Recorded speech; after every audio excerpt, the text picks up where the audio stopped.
උසස් පෙළ පන්තියේ ඉගෙන ගන්න දරුවෙක්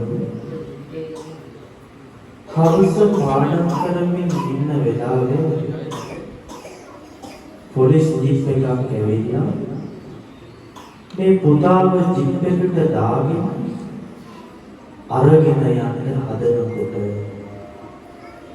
අම්මයි තාත්තයි දෙන්න අනේ මගේ පුතාව අරගෙන යන්න එපා කියලා. මේ 89 කාලේ භීෂණ කාලේ රටේ කලබල තිබුණු කාලේ අපි පුතාව අරගෙන යනවා ප්‍රශ්න කරන්න හිට උලේ දෙවනවා කියලා බලෙන්ම පුතාව ජීප් එකට දාගෙන යනවා. මහනුවර ගලගෙදර කියන්නේ රබර් වතු තියෙන පැත්තක්. තාත්තා රබර් වතු මැද්දෙන් අස්සෙන් දුවගෙන යනවා ජීප් එක වටේ රව් වෙනකොට පුතාව කොහෙටද අරගෙන යන්නේ කියලා බලන්න. මේ කාලේ අත්හැරලා දාපු සුද්දෙක් හිටපු බංගලාවක් තිබුණා. ඒ බංගලාවේ ඒ වෙනකොට తాවකාලිකව හමුදා කදවරක් බවට පත් කරලා තිබුණා. ජීප් එකේ තමන්ගේ පුතාව අර සුද්දා හිටපු බංගලාවට අරගෙන යනවා දැක්ක තාත්තා ආපහු ගෙදර ආවා. දැන් තාත්තා ඉන්න තැන දන්නවා. උදේට පුතා එන නිසා ගෙදර ගියා. උදේ පාන්දර බලාගෙන හිටියා පුතා ගෙදරයි කියලා. පුතා ආවේ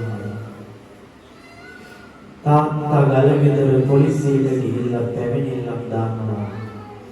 මගේ පුතා වෙන්නේ ජීප් එකකින් ඇවිල්ලා වත්තේ තියෙන බංගලාවට අරගෙන ගියා කියලා. පොලිසිය හමුදාවේ කදවරට කතා කරලා ඇහුවා මෙහෙම දරුවෙක්ව ගෙනාවද කියලා. ගෙනාවේ නැහැ කිව්වම මේ තාත්තා අඬා ගෙදරට ඇවිල්ලා අර සුද්දාගේ බංගලාවේ මහා ගේට්ටුව ගාවට ගිහිල්ලා අනේ මහත්තයෝ මගේ පුතා මට දෙන්න කියලා ඉල්ලුවා. මේ තාත්තට ගේට්ටුවේ ඉස්සරහට යන්න හම්බුනේ නෑ. පුතා මෙහි ගෙනාවේ නෑ කියලා. එදා ඒ තාත්තව එතනින් මෙලවගත්තා. දෙවෙනි දවසේ තාත්තා ගිහිල්ලා අනේ මට ලොකු මහත්තයා හම්බ වෙන්න ඕනි කිව්වා. ගේට්ටුව ගාව යන්නේ නැතුව ඉඳගෙන ඉන්නකොට බැරිම තැන ලොකු මහත්තයා ඇවිල්ලා කිව්වා මේ උන්නේ ඔහේගේ පුතෙක් මෙහි ගෙනාවේ නැහැ.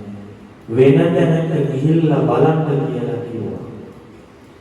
දැන් මේ තාත්තා යන්නේ නැති හින්දා ගේට්ටුවේ මොරට ඉන්න නිලධාරියා ඇවිල්ලා කියනවා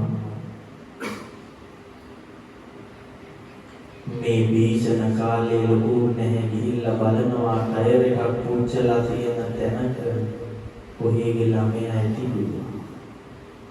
මේක මෙහෙම කියනකොටම එක අතකින් අර තාත්තා සුද්දාගේ බංගලාවේ ගේට්ටුව අල්ලගෙන අර කළු ගල් තියෙන පිටියට ඔළුව ගහගෙන ගියා තමන්ගේ පුතා දෙන්න කියලා. ඒ තාත්තා බිමට වැටුනේ මැරිලා. තාත්තලා දරුවන්ට තියෙන ආදරයට එහෙම කළාට දරුවන්ට එහෙම කරන්න බැහැ කවදාකවත්. ඒ තරම් ආදරයක් පුතේ තාත්තලා ගාව තියෙනවා. ඒගොල්ලෝ අපිට පාර හදලා දීලා ඒගොල්ලෝ නිහඬ වුණා හැමදාම. ඊළඟට අපේ සර් ගායනා කරන ගීතේත් තාත්තා ගමක ඉන්න අපච්චි කෙනෙක් අන්දර යායේ වෙවුතාවුනේ සක්මන් කරමින් ඉන්න අපච්චි කෙනෙක්.